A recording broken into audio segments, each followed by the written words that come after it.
Friends, চলে এসেছি নতুন একটা ভিডিওর সঙ্গে। তোমরাও দেখেই বুঝতে পারছো আশা করছি আমি কোথায় বেরিয়েছি। হ্যাঁ, আমি বেরিয়েছি দীঘার উদ্দেশ্যে। অনেক দিন হলো কোথাও ঘুরতে যাওয়া হয় না, তাই ভাবলাম চলো গিয়ে দীঘা ঘুরে আসি। দেখতেই পাচ্ছ দীঘাটা কত সুন্দর আলোয় সেজে উঠেছে, আলোয় আলোকিত চারিদিক। পরিবেশের ভিউটা খুবই সুন্দর, জাস্ট অসাধারণ। আর জগন্নাথ ধাম, সে তার তো কোনো কথাই হবে না, জাস্ট অসাধারণ। চারিদিকের পার্কের লাইটিং খুব সুন্দর।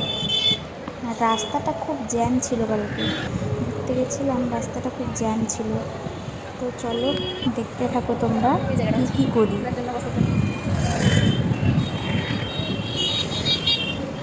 এটাই ছিল জগন্নাথ মন্দির।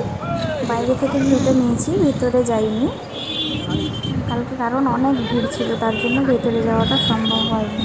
তারপরে দীঘা যাব, শুধু ঘুরবো তা তো কখনো হতে পারে না, তাই ভাবলাম চলো সমুদ্রের সাইডে বসাও হবে, কিছু খাওয়া দাওয়াও হবে। তাই বললাম মোমো খাবো। মোমো অর্ডার দিয়েছিলাম। মোমো অর্ডার দেওয়ার সঙ্গে সঙ্গে দাদাভাই একটু ঢং করছিল, মোমোটা চলেও এলো।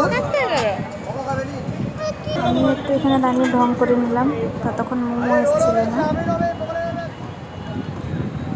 তারপর মোমোটা দিয়ে গেল,